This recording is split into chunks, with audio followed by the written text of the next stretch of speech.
মাওয়া দেখুন, মাওয়া ইলিশ খাইতে এসছি। কত করে এটি মাছ পিস? এই মিস হলো আপনার 500 টাকা পিস। আর এর রূপচাঁদা? রূপচাঁদা হলো আপনার 350 টাকা। এটি পিস? হ্যাঁ। আর চিংড়ি আছে? চিংড়ি দেখি তো। মাওয়া এটা রেস্টুরেন্ট। চিংড়িও 300 টাকা পিস স্যার। এটি কত? 350 টাকা বেচি, আপনার 300 টাকা এরকম। দাম বেশি হবে। না না, মাছ ভালো দাম।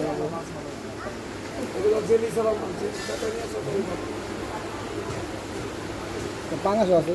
না, পাঙ্কাশ না। এটি একটু কমায় ঠমায় রাখেন। কোনো নেবেন কম? হুম, এই মাছটা দেই, এক পিস মাছ দেই না 2 পিস নেবেন? ওটি পিস কত করে? আপনার 500 টাকা। না, একটু কমায় রাখেন। ভাই তাহলে রূপচাঁদাও নিব আমি। আর একটু বড় সাইজ বাইর করেন তো, যেরকম রাখতে।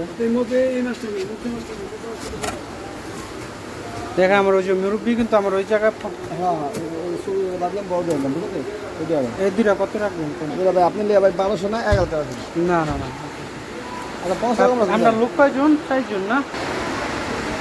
হাতে এই দুইটা আর 4টা রূপচাঁদা বাইর করেন, এটি সরাই দেন। আচ্ছা, এটা উঠে দেন।